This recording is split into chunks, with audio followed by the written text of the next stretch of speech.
way we live and how it affects our environment, our job environment, our work environment, and hopefully how it increases its efficiency. And the second thing, any thoughts, share inspirations, ideas about the tools which you believe that work for you, and which you would like to share with the group, and then we can have discussion about that.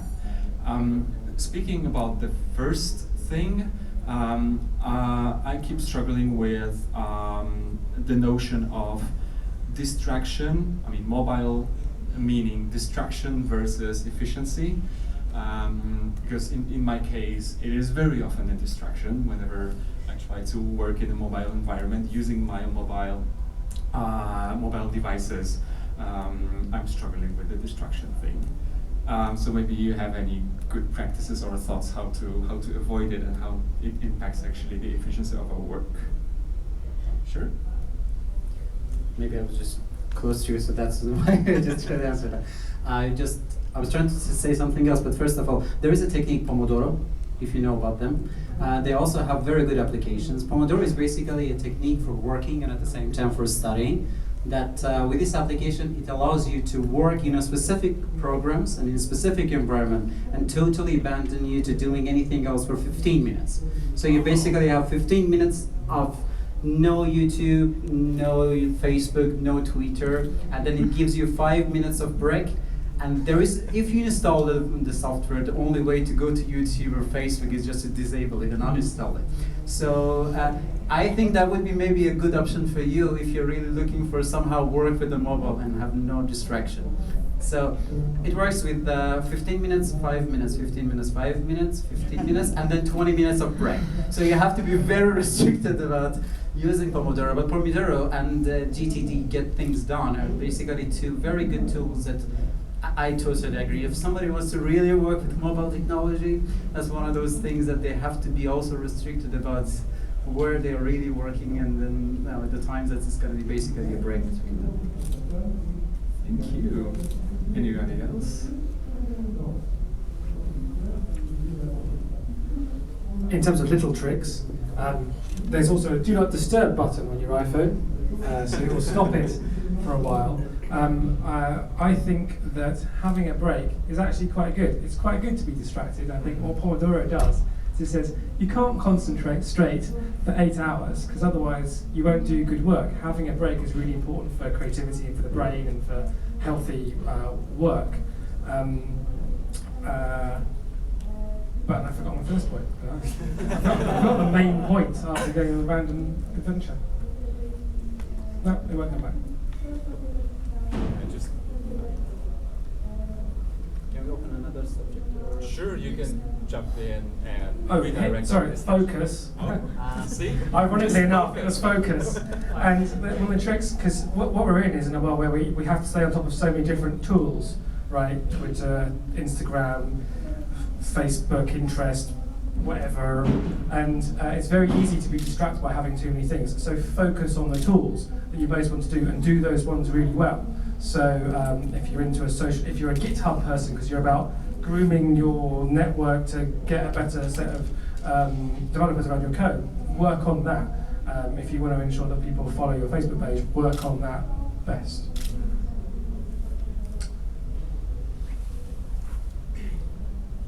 Just the professor wanted to say something. If I'm adding on to the focus, the mobile actually made very fundamental changes how human beings actually interact with the technology. I call this one as a literacy or digital literacy.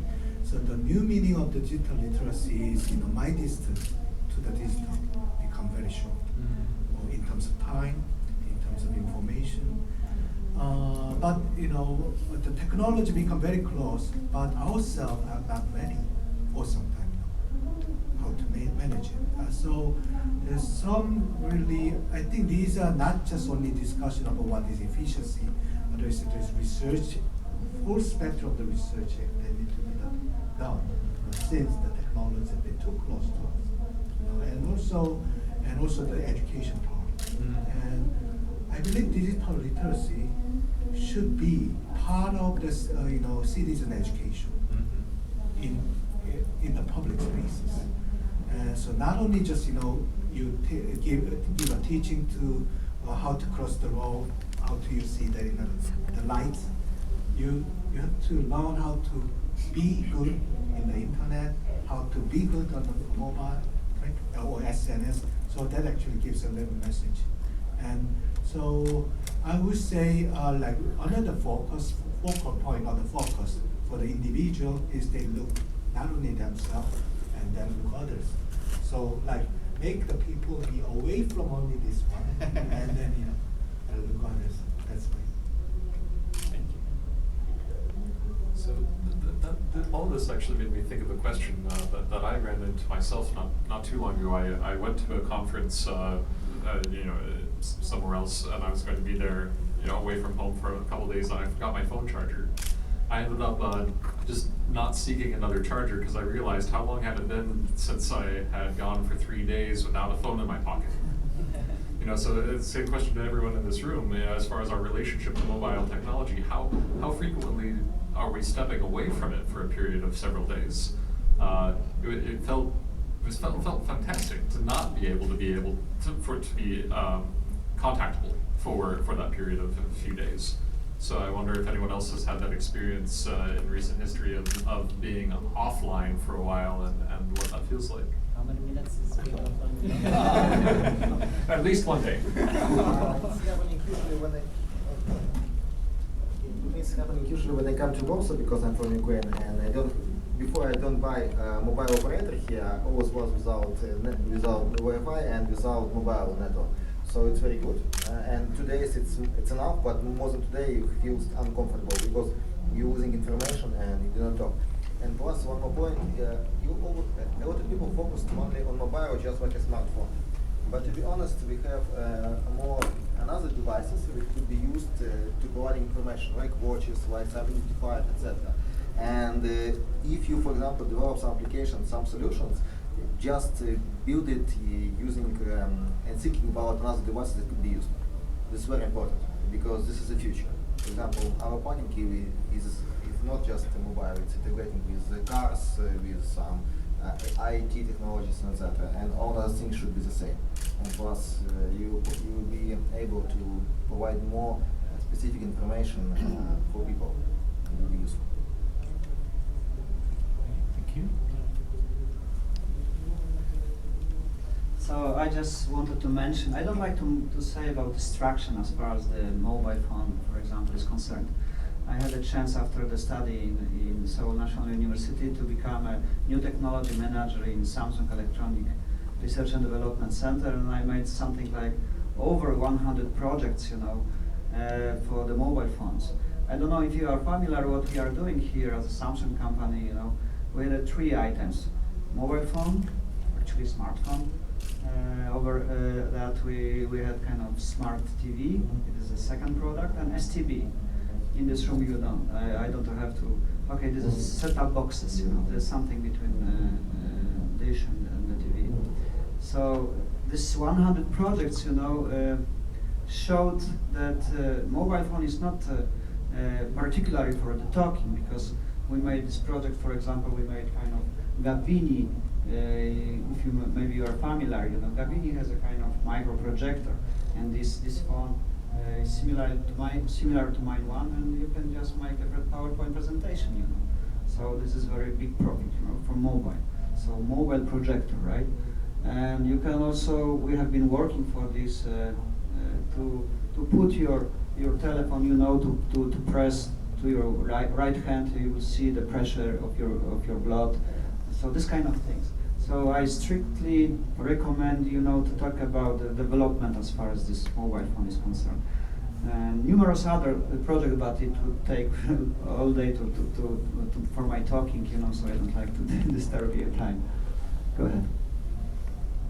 I wish to say something basic maybe, but I wonder what's your experience according to manage email account on smartphone, because I know a few people who leave it and just turn off all pop-ups and not to distract from the work which they do normally. So I wonder if we are in this room, who of you did the same thing?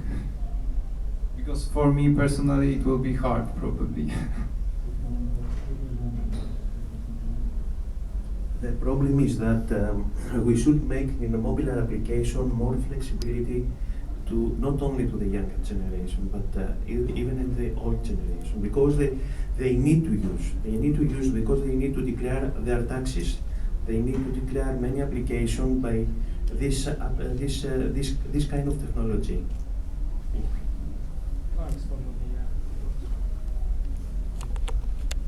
For a long time, my wife works in office productivity. I don't mean Microsoft Office, I mean in a real physical office productivity. And she has a phrase which is, the inbox is not the in tray. So people sometimes mix up the email inbox for your work and you become obsessed with this is work coming in. And the inbox actually is a leftover from a pre-21st century paradigm, which is post. And when I first worked in an office, you got post twice a day. It was controlled. And the inbox is continuous, and the communication method that we use is actually telephone conversation put into writing to appear on your phone many times a day. It's not appropriate, it doesn't work. I turn off my email all the time with varying degrees of success. Something I'm a big fan of in terms of technology is a product called Slack. I don't work for Slack, but Slack it was launched about a year and a half ago, and it's basically, it combines instant messaging with file sharing. So what you do is you stop using email and you just chat on Slack, and you start channels for your topics. And it's really wonderful that after a while, you send each other goofy pictures, but you learn how to tune in and out of it better, and it gives you, and actually Slack designed great, because the software developers have said, you know what, you're getting too many Slack messages. Have you thought about only listening to things where you're mentioned directly and stuff like that? So it really works around controlling the level of info, because you can only cope with so much before you get cognitive load and your brain can't cope with more information.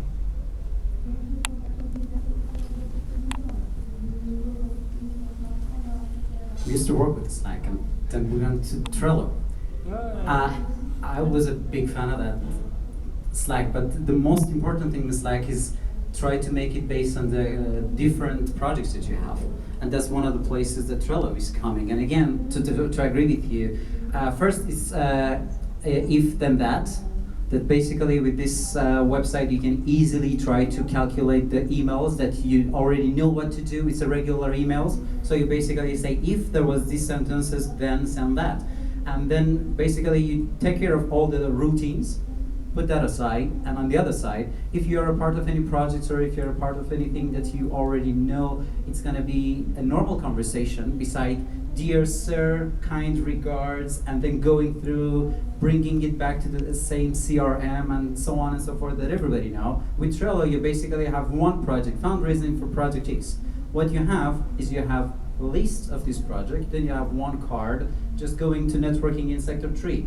If anybody has something, you basically have exactly like a Twitter. You have an account, you just mention that person, this is, hey Dr. X, this is the file that I have to send, and then you share it, and that's it. You don't send an email, you basically share this list with all the co-workers that they are working around you. So basically email would be just if you want to send something maybe to the president that is not going to be very, official in order to work with that. But out of that, especially in the office, and anybody that is working constantly with us, we just ask them just to make this kind of Trello account for yourself. Go to this project. First of all, you see the history that we cannot share all of our emails with somebody, and at the same time, we just get one notification. And our agreement is like this: if you want to have a project done, we have 7 people there, there is a vote. 7 votes yes, and the project is done. We don't have 7 emails, yes, with all due respect, I'm just gonna do that. And with that, I think we can say that we have maybe 10% of the emails that we had before in the organization. And both are free? Definitely, yes. With a premium, we can change your background.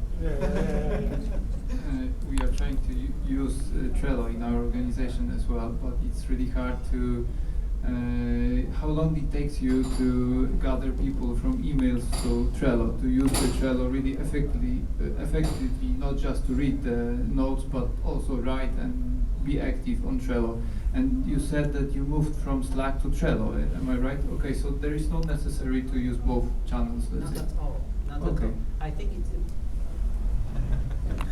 Sorry. Yes. I think one of the most important things that you have to know, again, going back to the same distraction, if we want to use with something, we have to know what is the best tool in order to work with that.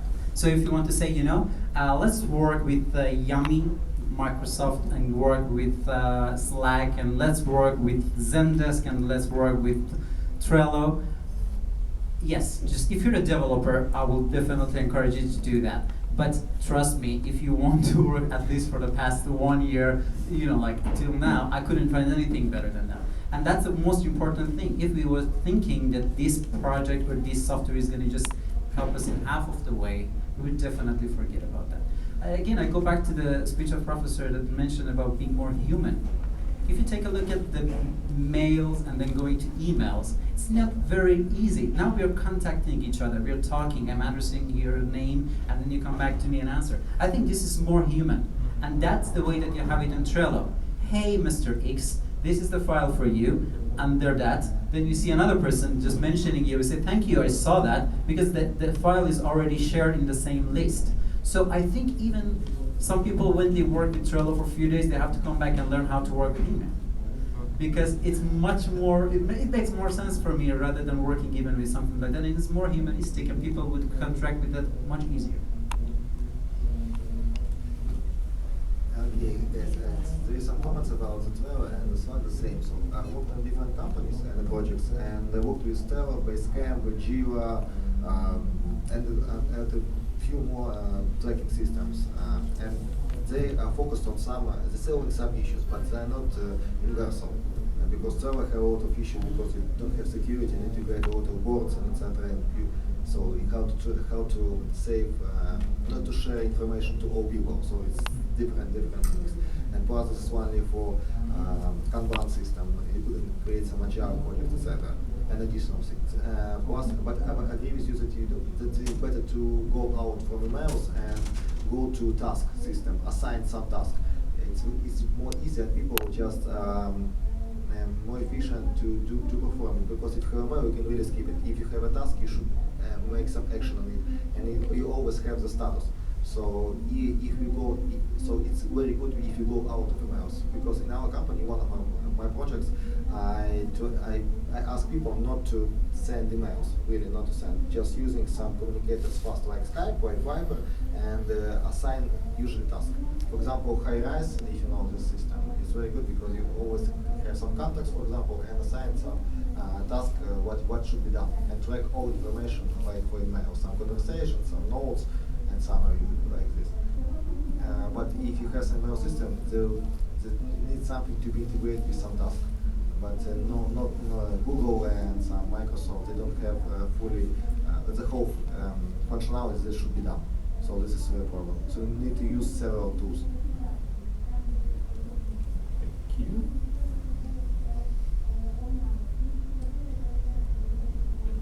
And something else I heard someone mention briefly is sometimes the method for email management is to step backwards a little bit from technology. If you have many people working on the same project within your organization, then the question could be, well, rather than spend each individual spending a couple hours keeping up with email chains on a specific topic, if you schedule a time to all meet up in person for an hour, or to meet up on Skype or video chat for an hour, that could be a far more powerful and effective method of communication. Yeah, but I do not have that much concern about how to use technology in the business setting or but I have some concern about the use of mobile or email in the personal setting. For the 1-year-old child or baby, let's say, parents these days give them iPad